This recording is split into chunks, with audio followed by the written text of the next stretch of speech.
Hello, Yeah. Shavone. Hello, good morning. Nice to see you guys again. Good to see you. Yeah. Have you guys been to the state fair yet? No. Haven't made it yet. Yeah. We're down to it, aren't we?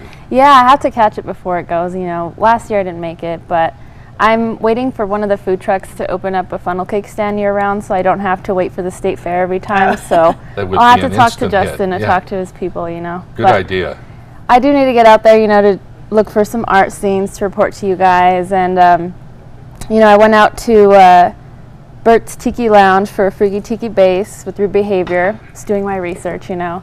And yeah, doing my work. And I saw our guest today, Patrick Cloudface Burnham, there. He was doing some live painting. It was really cool, mesmerizing. He's a regular there. And then I saw him again at Sister Bar, where he was painting again, and then he jumped off stage and busted out into some b-boy moves and some house dance. And then I saw him again on the turntables DJing. So I, you know, thought he must have a twin or he's multi-talented.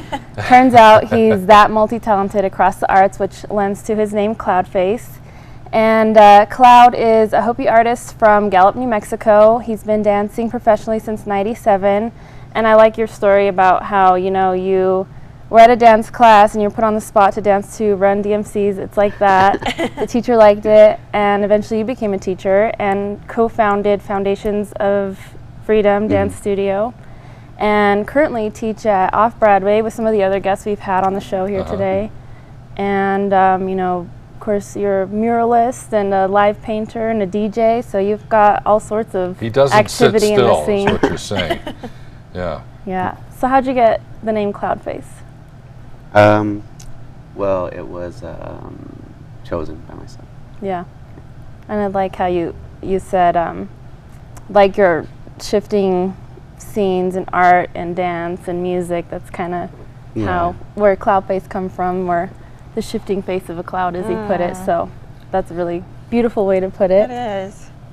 So you have some upcoming art shows.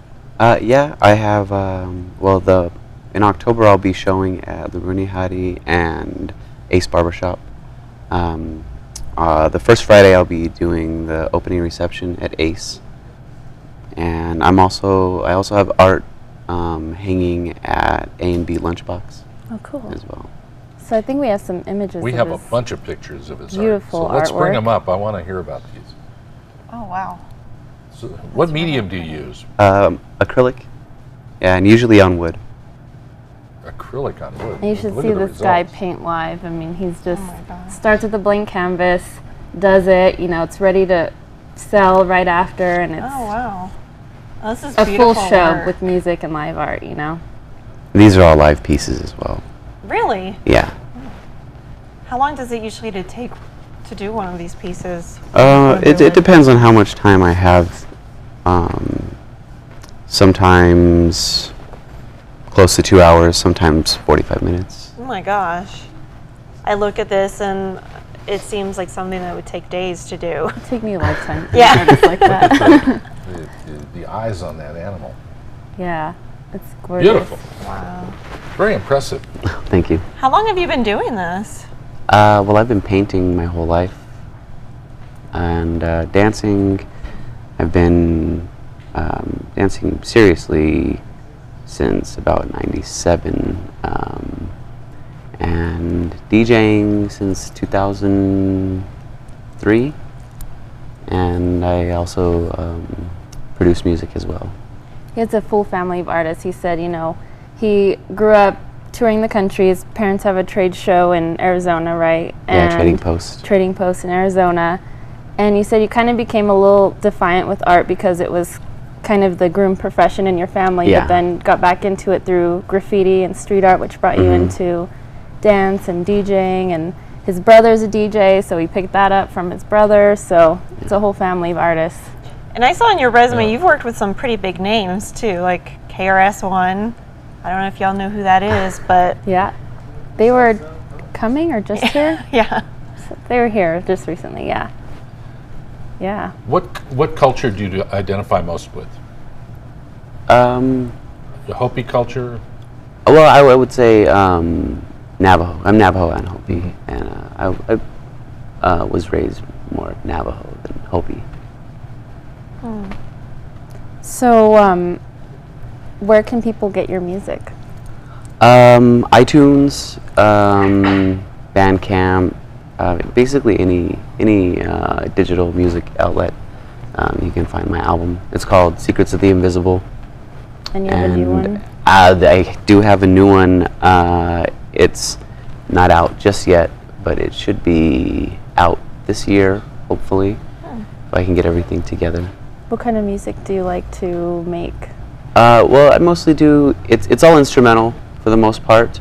The first album was more along the lines of like instrumental hip hop.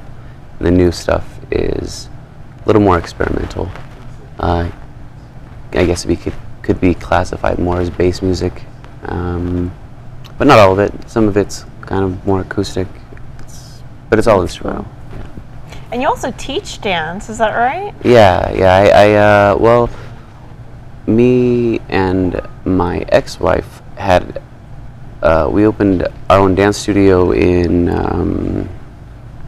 Well, I've been teaching dance since '98, I believe, '99, somewhere around there, and opened my own studio in 2003. And now I teach it off Broadway. Oh, wow. We'll have to check out some of the classes. I know, just call me up, kidding. Shavone, and Yeah, we'll go and then check I'll it have you on the show to dance. Can I go back to your art for a moment? Because I really liked it. I thought you were very good. Is anybody collecting your work yet? Have you got some people that have stepped up and said, you know, I want this in my home? I think you have a really interesting eye here. It is. I have a few collectors that buy stuff consistently from me. Art is my main source of income right now, so it has been for the past few years.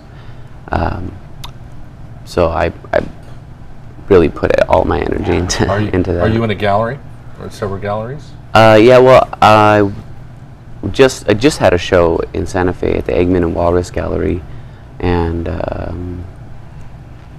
I do the gallery thing from time to time. But And you say I actually sell annually at the Indian market. Yeah, well, I did. It was for Indian Market that I had the show at Eggman and Walrus, and next year I'm going to be hopefully in the actual market. I'm going to apply I this think you year. should be. I know, Totally. that's just beautiful work. I want to see one of these live paintings, too. Oh, it's really cool to watch live. I'll be painting live tonight and tomorrow night. Tonight at Blackbird, Bavette, and tomorrow night at Bert's Tiki Lounge. Right. for And tomorrow's bass. the last one. I know. That's sad. Well, hopefully we'll see you again. You know, I just heard for bass therapy, perhaps. That would be cool. October 6th, actually, my fiance will be DJing a show, and they ran into each other downtown, and, oh, my fiance's having you on the show, and you should come on my show and do some more live art. So it's just a really cool collaboration of awesome artists. So. I mean, he's very talented. Yeah. And, you know, thank you for being here, because your work is amazing. pleasure. Let's It's nice to meet you. ask the director to put up the picture of the new edition of LocalIQ magazine. It's out. It's all about beer. It's the beer issue. Yeah. And you're Go always grab in a there. beer, tonight at Blackbird, and watch Yeah. him do some There's of the his beer guide. work. Not bad. You're amazing, Shavone. You find very interesting try to find people these to bring. I just to the find show. them. I go out and do my research, and There he is. they're doing their own really awesome art. So thank Well, you for coming on the show this Patrick, morning. thank you. Great to meet you. I really like your art. I want Thank to you. tell you that. And if you want to read more, the next issue on Wednesday, we'll have an interview with him. Oh, So great. don't forget to wonderful. pick up your local Very IQ. interesting guy. Thank you for being here. And Shavone, thanks for Doing my bringing us research. another Yeah. interesting Thank you. artist Yeah, who of does course. many things in our community. Multi-talented. All right. Very good. Well, that's our Check Your Local IQ segment. Shavone Otero, our Culture Vulture out there finding the good art.